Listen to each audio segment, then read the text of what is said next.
भैया हम सुधा सारथी रो लोग के बीच एगो शिव गुरु के कथा लेके आवतनी। आशा बाकी जरूर रो लोग के पसंद आई और कमेंट में जरूर लिखेम लो नमः शिवाय। तो कथा कैसे बा ध्यान से सुनी लो, क्योंकि कथा जब तक ध्यान से ना सुनल जाला तो ओकर फल ना मिलेला कबो। क्योंकि सीखेम तबे तो कहीं कहेम, ना सुनेम तो कहाँ से सीखेम, ना सीखेम तो कहाँ से कहेम। तो ऐसे आधा कथा सुनने वाला लोग के पाप चढ़ेला, तो पाप मत कमान लो। तो एगो राजा साहब रनी आ एगो रानी जी रनी। तो राजा साहब और रानी जी दोनों शिव गुरु के बहुत बड़ा भक्त रनी लो। अच्छा।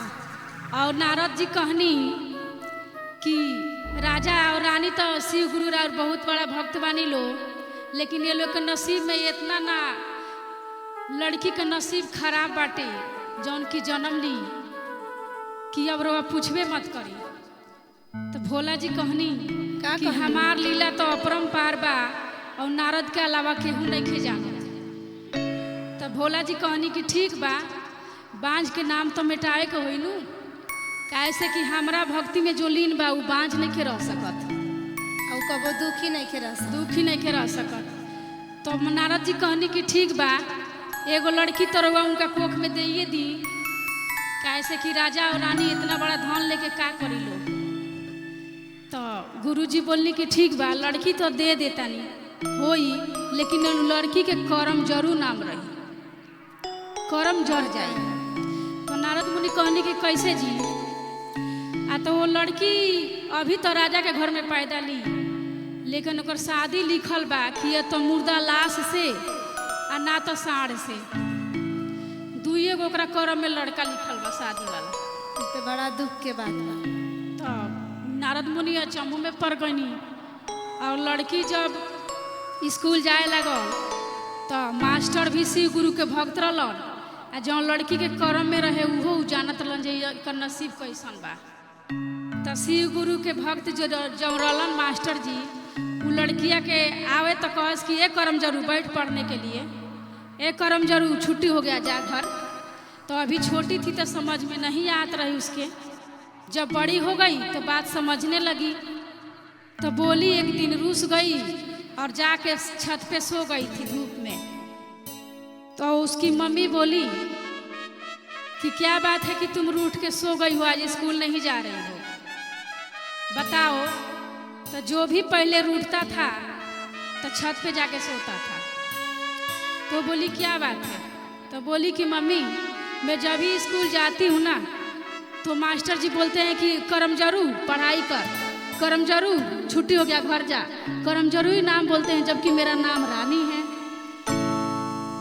तो उसकी मम्मी और पापा दोनों आए स्कूल में और पूछे कि मास्टर जी हमारे लड़की के नाम क्यों नहीं लेते हैं कि आप करम जरूर इसको बोलते हैं, क्या दिक्कत है, क्या बात है? तो वो बोले कि देखिए आप लोग भी शिव के भक्त हैं और हम भी हैं, लेकिन हमें इस अनुमान है कि लड़की के नसीब बहुत ही खराब है। तो क्या खराब है? तो यही खराब है कि इसकी करम जरल है। तो कैसे जरम है, आपको कैसे पता है कि इसकी करम जरल है?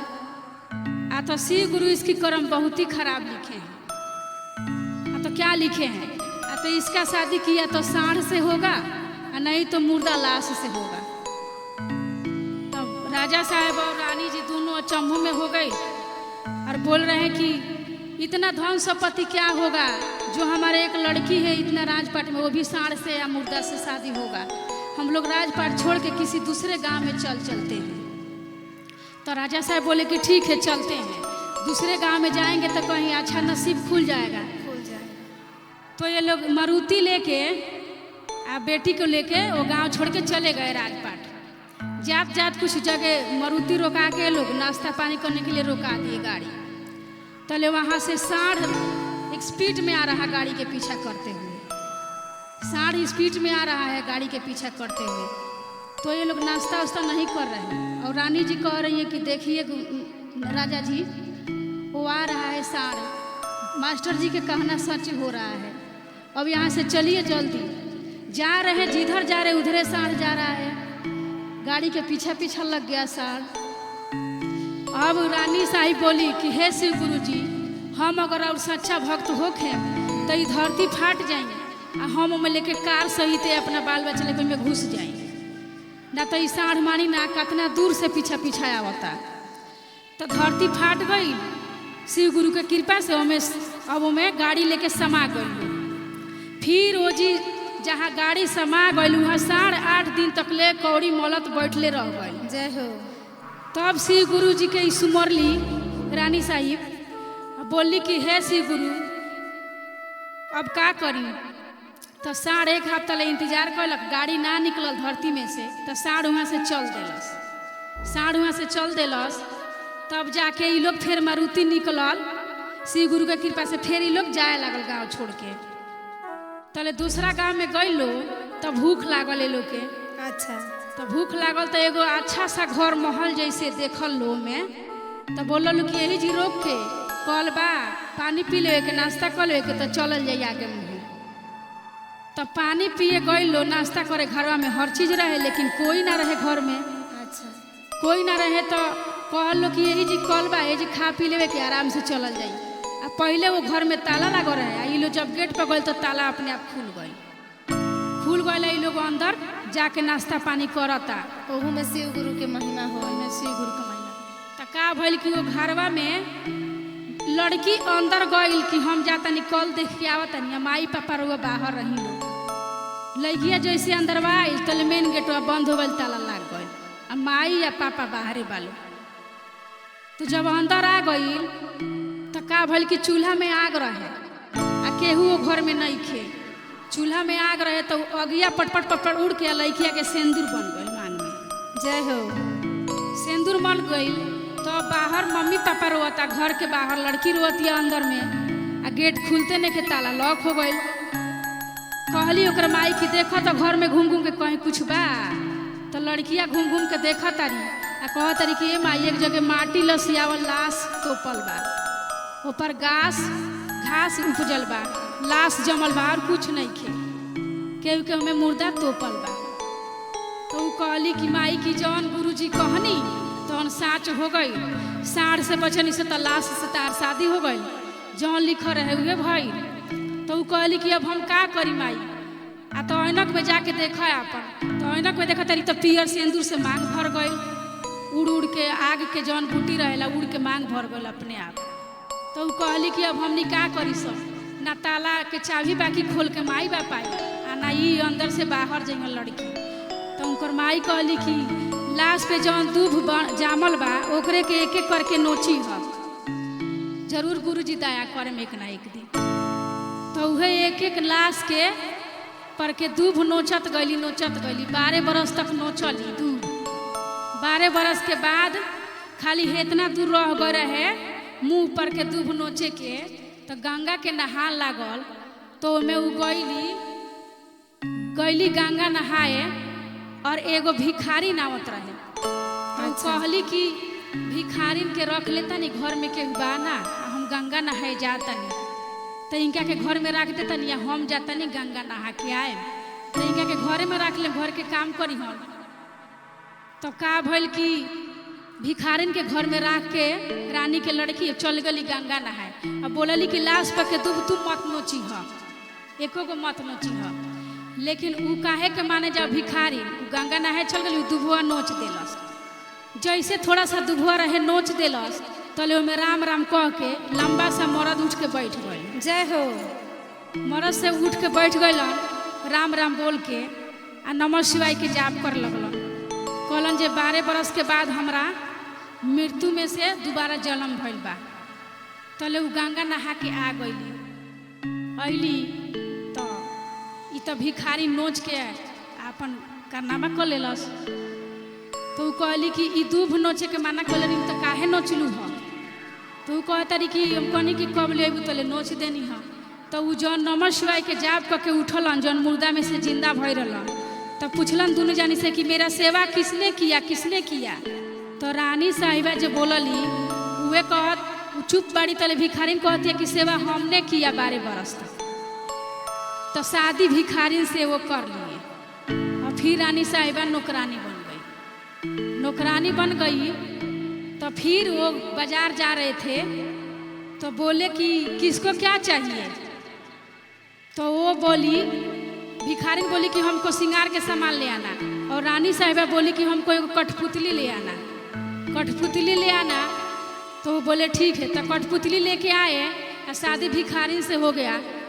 तो वो रानी साहिबा बोली कठपुतली से, जे हे कठपुतली हमारा कैसे नसीब है, 12 बरस तक हम सेवा किए, अब भिखारिन के रख लिए तो वही पूरा सेवा के फल पा गए।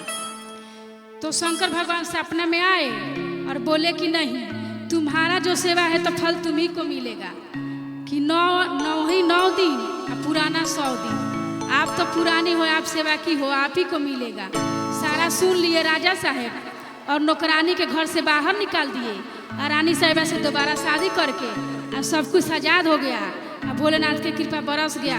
फिर लोग धूमधाम से चर्चा कराए घर में। बोली श्री गुरु महाराज की जय हो, मैया पार्वती की जय हो। बोली श्री गुरु महाराज की जय हो। आई एगो पत्नी जी अपना पति जी से कैसे कहा तारी? कैसे कहा तारी? कहा तारी कि बड़ा धाम लागल बा देव घर में, सब लोग जाता, तनी सुधा जी के भी ले चली घुमावे के। तो कैसे कहा तारी? कैसे कहा तारी? कि हमके देखा दा सजना देव घर के मेला, हमके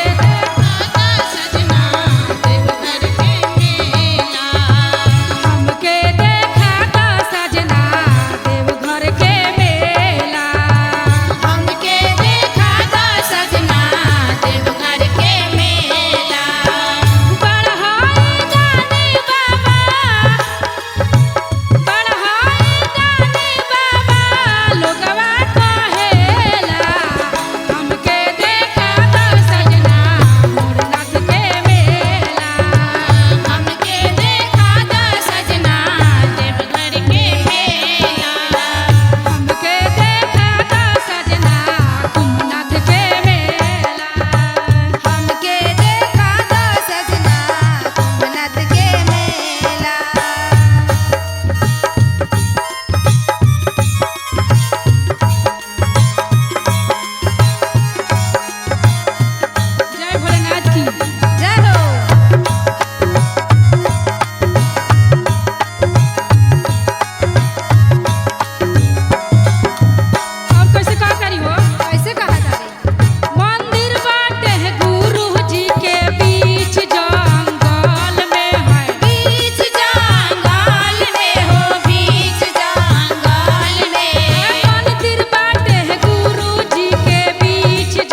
जय हो।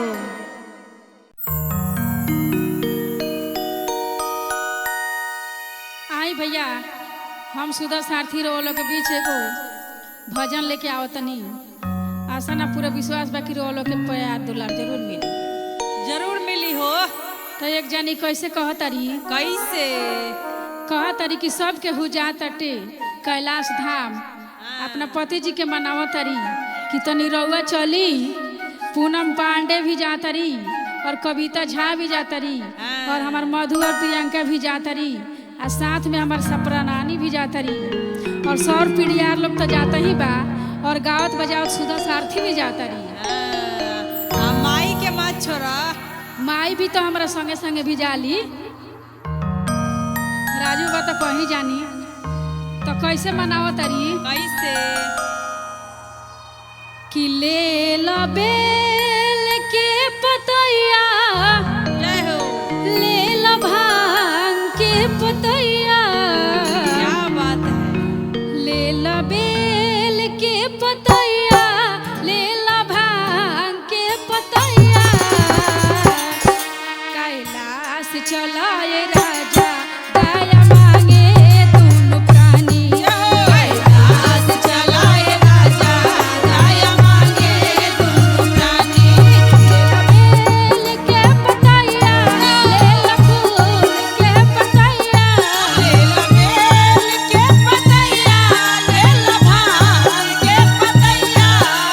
बेल के पतैया ले ला भांग के पतैया कैलाश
बोली शिव गुरु महाराज की जय मैया पार्वती की जय हो।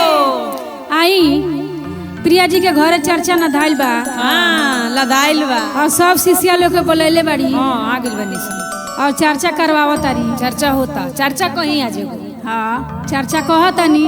हाँ अच्छा वाला ठीक बा ठीक बा। एगो पति पत्नी रहे लो। हाँ तो पत्नी बहुत बड़ा शिव गुरु के भक्त रहली। हाँ पति देख के जरत रहनी। अच्छा कहत रहनी कि जे कहीं चर्चा में नहीं खे जाए के। हाँ आ वो बेचारी एकदम रोस गाउस की कब हम जाई चर्चा में। हाँ प्रिया जी बोलौले रहली कोनो बहाना से वो आ गईली हाँ चर्चा करे खातिर। हाँ मेट्रो से हैं। मेट्रो से हाँ। ना मेट्रो मिलला तो मालो गाड़ी पर चढ़ जाइले। कहीं से चर्चा में जाए के बता लेकिन चर्चा में जाए के बा तो जाए के बा। बताई तरह बा। तो बेचारी चर्चा में गईली तो भभूत ना मिलेला। मिले भभूत लेके आईली तो गईली कि तनी टीका कह दी कि हे शिव गुरु इनकर मति बदल जा मती बदल। आइयो शिव गुरु में आ जास। तो गईली टीका देवे तो हाथ रोक लेला। कहतन जे हट यहाँ से टीका मत कर हमरा के। हाँ दैथा देसी जा तारे और राखी भी तोड़ के लिया तारे घर में टीका करे चले। हाँ पागल कहीं के पागल अथी बनाए लगलन गाली देवे लगलन नौ तरह के टीका ना करवलन। हाँ आ साल भर से उनका बैठल हो गए। हाँ कहीं डिप्टी ना मिलत रहे कुछ ना डिप्टी ना मिलल। आ ई बेचारी कहस कि एक लोटा दूध रोगा शंकर भगवान पर चढ़ा दी। हाँ रोगा नौकरी काल्हे मिल जाई। कृपा हो जाई। कृपा हो जाई गुरु जी के। लेकिन ई सुनत नालन घमंड में चूर रहे एकदम। हाँ वैसने घमंडी। तो घमंड जानता नहीं कि विनाश के कारण होला। विनाश के कारण बेचारी रोज कहे कि एक लोटा दूध चढ़ा दी मात्र। हाँ भोलेनाथ जरूर सुन ली लेकिन वो कहत रहे हट हम कोनो पूजा पाठ ना करिले तब ठीक रही। हाँ मस्त बानी हो। मस्त बानी हमरा खानी के हइले नहीं खे दुनिया में। तो कहली कि नइखे केहू से ऐसे साल भर से बैठल बानी। तो कहली कि ना लोटा के दूध चढ़ाएम तो एगो सिसर चर्चे करवा दी। तो वही पावर गाड़ी देवे लगलन। अच्छा कि ई काते कहत रे चर्चो ना कराई। चर्चो ना करई हन दूधो ना चढ़ई हन। ओह आ घरे गोड़िया खानी बैठल रही सुतर दिन भर में।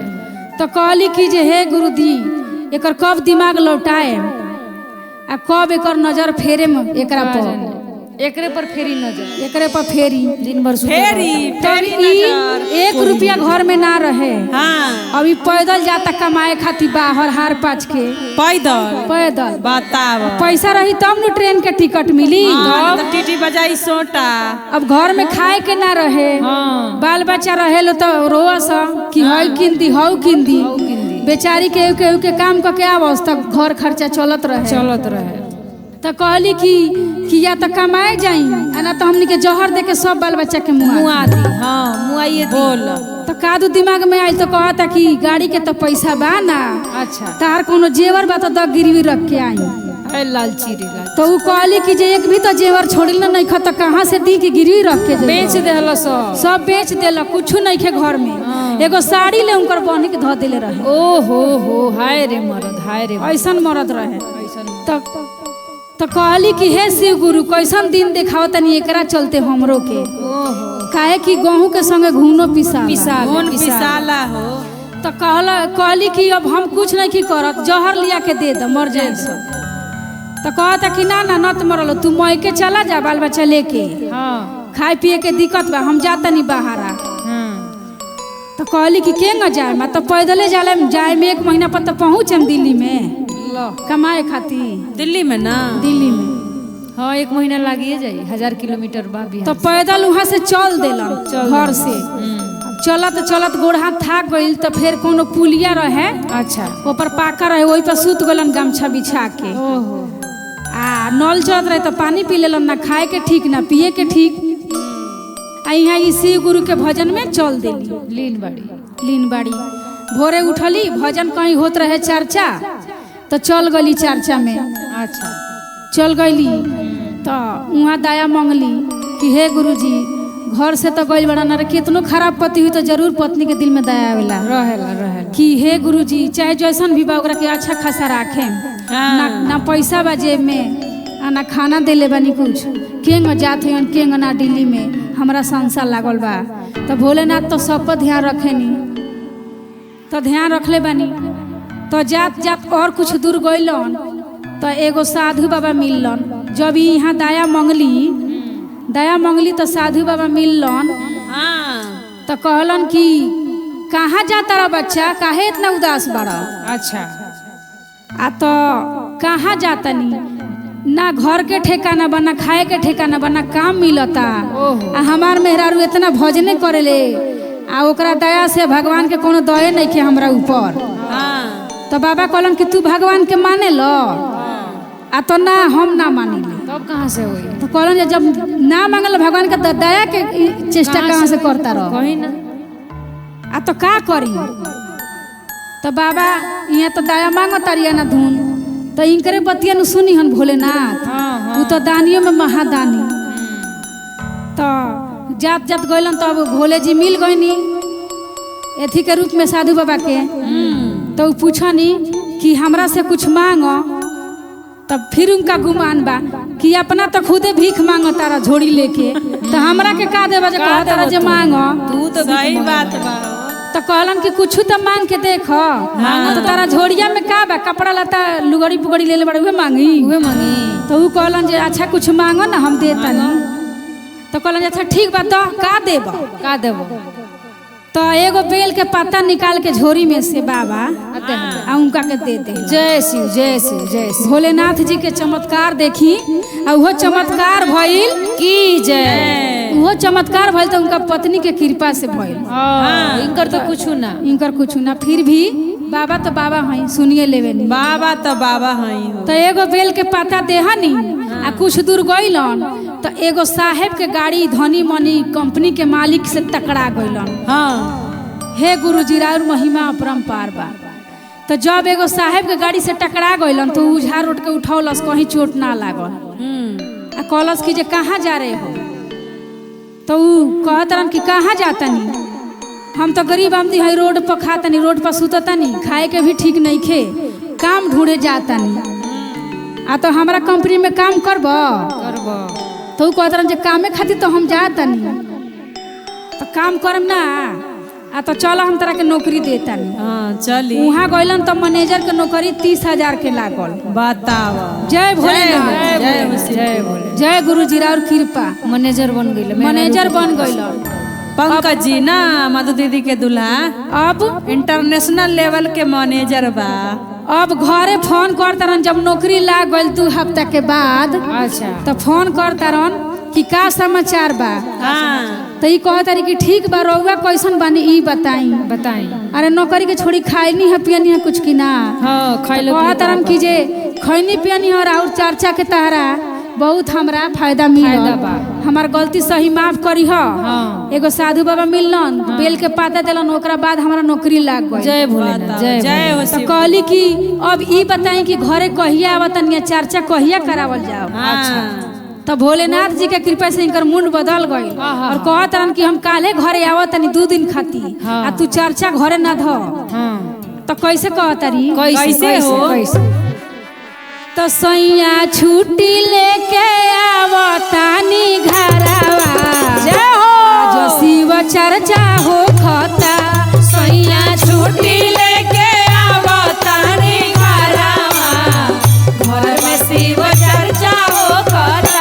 सैया छुट्टी लेके आवतानी घरवा, आज शिव चर्चा हो खता।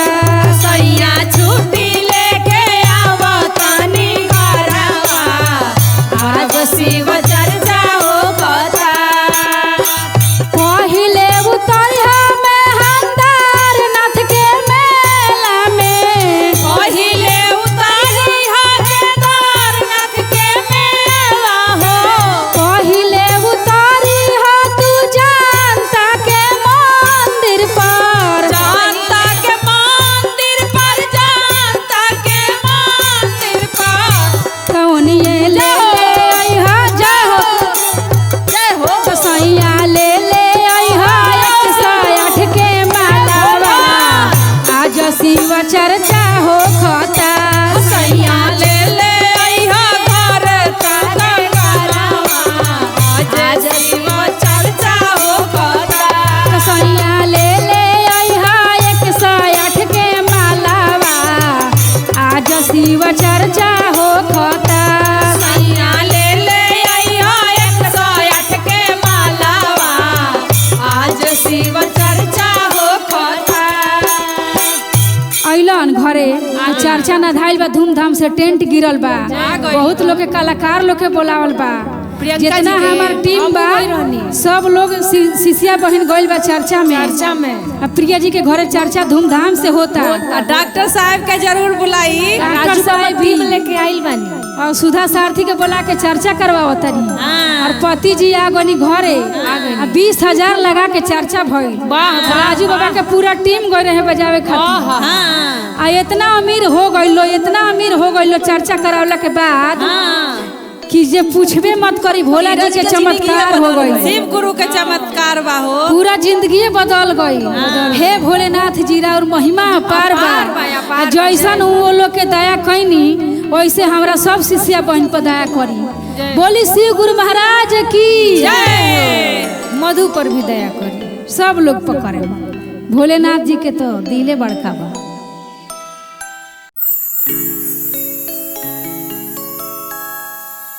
बोली सच्चे दरबार की हर हर महादेव मैया पार्वती की कैसे कहा तारी एगो शिष्या कैसे कविता दीदी भी जा तारी और सुधा सारथी भी जा तारी जातरी और मधु प्रियंका भी जा तारी हमनी के तैयार और हमारा सारा म्यूजिशियन भाई तो जाते वालो और साथ में मैया जी भी जा तारी हमार मौसी जाती है मैया जी है हमार कहाँ जाती है कैसे कहा तारी भोला जी के नगरी अच्छा चले के बाद तो छिपी में का लेवल जाला का छिपी में लिया बेलपत्र तो कैसे कहा तारी कैसे हो अरे छिपी में अछत छिपी में चंदन अरे बेला के पतिया जय हो सुधा अरे भांगा के पतिया ए भोले बाबा तनिए सा खोली के मरिया पुजरिया दुआरिया आइले बा ए भोले बाबा तनिए सा खोली के मरिया दुआरिया पुजरिया आइले बा।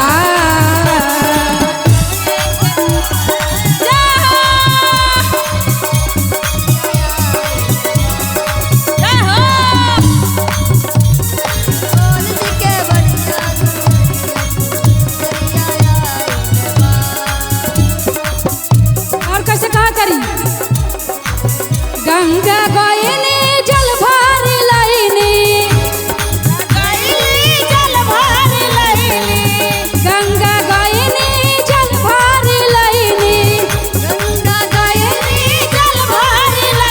अरे भरनी लटकिया ना अरे भरनी लटकिया ना ए भोले बाबा तनिए सा खोली के मरिया चरण पखार ना ए भोले बाबा तनिए सा खोली के मरिया चरण पखार खोली के जरिया हम चाह पखारब ना और कैसे कहा तारी कैसे हो बगिया में गईनी भगिया ले आईनी बगिया में बगिया में गईनी धतूरा ले आईनी अरे भरनी डलिया वाला अरे भरली डालिया वाला ए भोले बाबा तनिए सा खोली के मरिया हमहु भेंट चढ़ाई ना ए भोले बाबा तनिए से खोली के मरिया हमहु भेंट चढ़ाई ना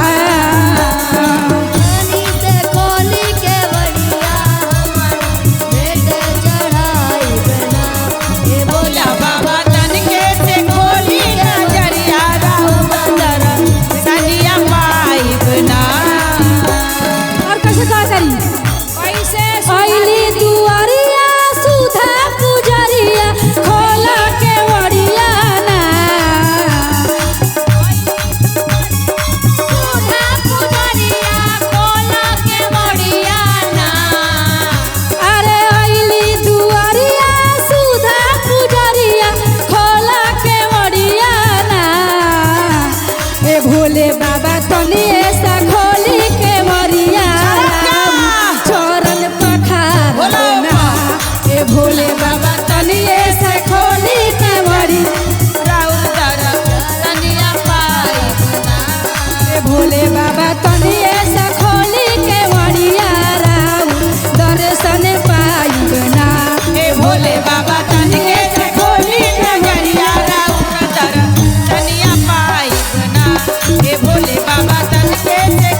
मैया पार्वती की जय। बोली शिव गुरु महाराज की जय। मैया पार्वती की जय हो। और हमारे गुरु भैया शिष्या भैया के भी जय हो जय हो। कैसे बा गाना? कैसे बा हो सुधा दीदी? हाथवा में बेल के पतैया चार गो सहेलिया रे जागल। हाथवा में बेल के पतैया चार गो सहेलिया रे जागल। आहे आहे भोला जी, आहे आहे भोला जी, आहे आहे भोला जी, आहे आहे भोला जी। कैसे चरनिया राउर पाइब ए राम। आहे भोला जी, आहे आहे भोला जी। कैसे चरनिया राउर पाइब ए राम।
पश्चिमावा जाई विधि के विधानवा जाई। कैसे चरनिया के पाई विधि के विधानवा जाई। कैसे चरनिया के पाई। आहे आहे भोला जी, आहे आहे भोला जी, आहे आहे भोला जी, आहे आहे भोला जी।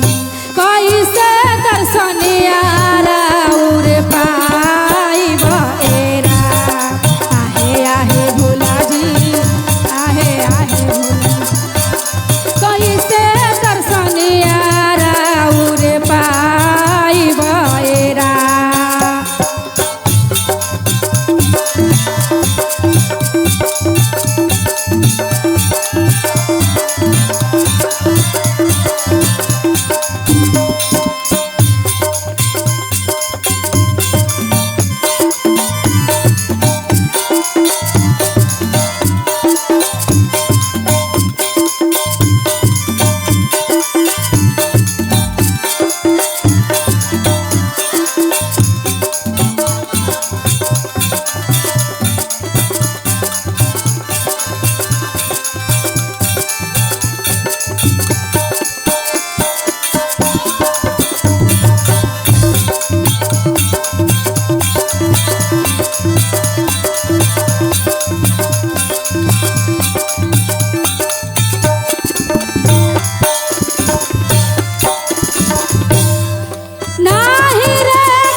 भोला जी, आहे आहे भोला जी। कैसे दर्शनिया राउर पाइब ए राम। आहे आहे भोला जी, आहे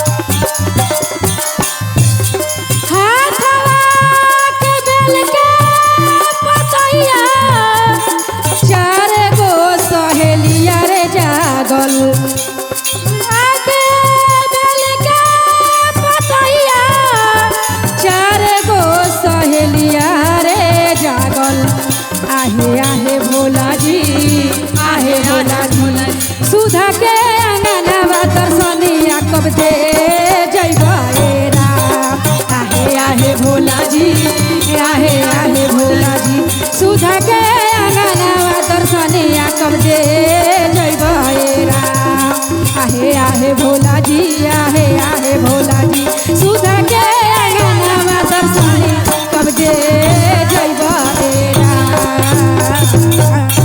बोली श्री गुरु महाराज की जय मैया पार्वती की जय बोली श्री गुरु महाराज की जय हो मैया पार्वती की जय हो सुधा दीदी चली दरबार में भोलेनाथ के चली तनी वरदान एक बार लेके आवल जाओ हाँ तो हम सब शिष्या जाता निसन चलो संग संग में हमार माता जी हाँ रउआ लोग तो शिष्य बानी ना तैयारे बनी तो कैसे कहा तारी सुधा जी कैसे कि भोलेनाथ महादेव तीनों लोग के स्वामी प्रभु भोलेनाथ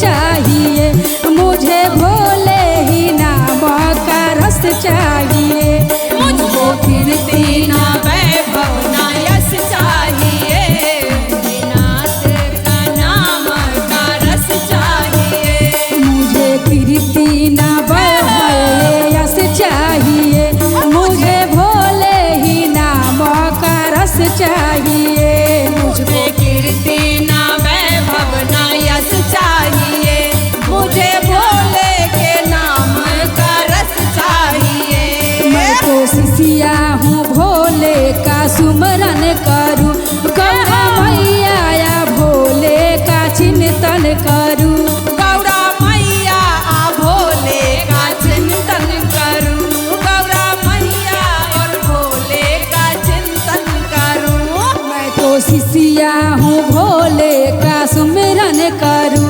गौरा मैया या भोले का चिंतन करूँ गौरा मैया और भोले का चिंतन करूं बड़ी मौज है भोले रस पीने में बड़ी मौज है भोले रस पीने में भोलेनाथ महादेव तीनों लोग के स्वामी प्रभु भोलेनाथ महादेव तीनों लोग के स्वामी प्रभु नाथ महादेव तीनों लोग के स्वामी प्रभु भोलेनाथ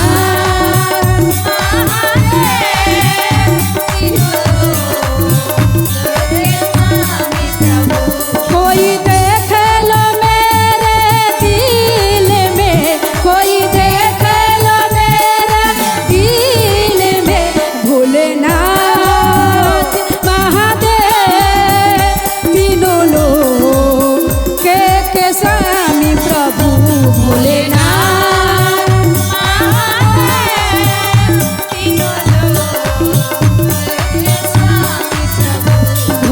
भोलेनाथ महादेव तीनों लोग के स्वामी प्रभु भोलेनाथ महादेव तीनों लोग के स्वामी प्रभु भोलेनाथ महादेव तीनों लोग के स्वामी प्रभु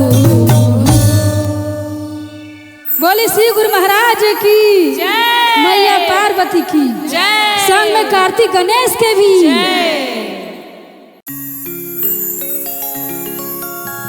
बोली श्री गुरु महाराज की जय मैया पार्वती की जय हो चली शिव चर्चा में चलल जाओ चलल जाओ हो रोज रोज तो जाते बानी सोन जाते बानी सोन कालू आवे आज भी पूनम दीदी के घर चर्चा होता हाँ। तो सुधा जी एगो गाना गावे खातिर उठल बाड़ी और कैसे गावत तारी कैसे हो अरे शिवा चर्चा में फूल बरसादा भोला शिवा चर्चा फूल बरसादा शिव चर्चा में फूल बरसादा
अपने तो पेन्हा भोला सौरभ के माला, सौरभ के माला हो सौरभ के माला। अरे गौरा के हार मांगा दो भोला, शिव चर्चा में फूल बरसाना। अरे गौरा लहार ले आ दो भोला, शिव चर्चा में फूल बरसाना। और कैसे कहा तारी गौरा जी? कैसे हो सुधा दीदी? अरे अपने तो पेन्हा भोला मिर्गा के छाला, मिर्गा के छाया हो मिर्गा के छाला। अपने तो पेन्हा भोला मिर्गा के छाला, मिर्गा के छाला हो मिर्गा के छाला। अरे गौरा के लहंगा मंगा दो भोला, शिव चर्चा में फूल बरसाना। अरे गौरा लहंगा ले आ दो भोला, शिव चर्चा में फूल बरसाना। अरे गौरा के लहंगा मंगा दो भोला, शिव चर्चा में फूल बरसा दो। अरे गौरा लहंगा मंगा दो भोला, शिव चर्चा में फूल बरसा दो। और का कहत आलो शिष्या बहिन लोग गुरुजी से? अपने तो पेन्हा भोला गोड़ में गोड़ाई, अपने तो पेना भोला गोर में गोरा, ये गोड़ में गोड़ाई भोला गोड़ में गोड़ाई। गोर में गोराई भोला गोर में गोराई। अरे गौरा के पायल मंगा दो भोला, शिव चर्चा में फूल बरसा दो। शिव चर्चा में फूल बरसा दो भोला, शिव चर्चा में फूल बरसा दो। शिव चर्चा में फूल बरसा दो भोला, शिव चर्चा में फूल बरसा दो। शिव चर्चा में फूल बरसा दो भोला, शिव चर्चा में फूल बरसा दो। जय हो सुधा दीदी। बोली श्री गुरु महाराज की जय मैया पार्वती की जय। कैसन इंटरनेट बा हो प्रिया जी? प्रिया जी बड़ा भाग्यशाली बड़ी है, भगवान धन हो, का धन करी हो। कोई आवे चाहे ना, लेकिन याद तो आइए जाला। जरूर आवे के चाहिए। तो कैसे इंसानियत कहल ये बा? है। कैसे कहल बा हो नीरज जी? कहल बा कि भोले जी के कैसन इंटरनेट बा कि सबका में सेट बा, सेट बा। सबके उछल कूदता बिल्कुल दिल खोल के। बाबा के महिमे इतना बानू सुधा जी कि लोग छौके ला बिना पावरे के। बिना पावरे हाउस के कूदे लागेला। हाँ कैसे बा? तो हमरा गुरु जी के कोई सोन आरे इंटरनेट बा, सबका में सेट बना। तो हमरा गुरु जी के कोई सोन आरे इंटरनेट बा, सबका में सेट बना। हमरा गुरु जी के कैसन इंटरनेट बा, हमरा गुरु जी के कैसन इंटरनेट बा, सबका से सेट बना। केहू कहे गोर, केहू केहू कहे करिया, केहू जी समाइल बानी सबका भितरिया। केहू कहे गोर बड़े, केहू कहे करिया, गुरु जी समाइल बड़े सबके भितरिया। केहू कहे गोर कहे, केहू कहे जइया, गुरु जी समाइल बानी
हे श्री गुरु रवा चरणों में कोटि कोटि प्रणाम करतानी। जय हो और जय हो। मैया पार्वती के भी प्रणाम करतानी। प्रणाम और हमारा सारा शिष्या बहन बैठल बा लोग के भी प्रणाम करतानी। प्रणाम प्रणाम अब हमारा टीम भी लोग के प्रणाम करतानी। प्रणाम। हमारा प्रणाम स्वीकार करी लो। और हम चर्चा में जातानी। कविता जी के घर पर चर्चा बा, निमंत्रण देले बड़ी काले से। हाँ, पूनम पांडे के कहतन त का सुनावो तरी हमरा के का कह तरी की का सुधा तू रोज चर्चा में चल जालिस रे। हाँ। हमरा घर में का कमी बा कि हम चर्चा में जाई। हाँ। जा तेरे त तू जो हमरा घर के कामे ना हो रहा। हमरा घरे टीवी बा, फ्रिज बा, कूलर बा, वॉशिंग मशीन, फाशिंग मशीन सब बा। तो ना जइबू। अरे सब कुछ बात इनके नु देन बा। एजे रह जाई, एजे रह जाई। तबो नहीं खी जात तो हम समझाओ तनी। कैसे? अरे आठो पहर करिह काम एक क्षण भजन करिह। आठ पहर करिह काम एक क्षण भजन करेला। आठो पहर करिह काम एक क्षण भजन करिह। आठ पहर करिह काम एक क्षण भजन करेला। कोठाया मारी परसान मति करिह। कोठा फिरिज से रसान मत करिह।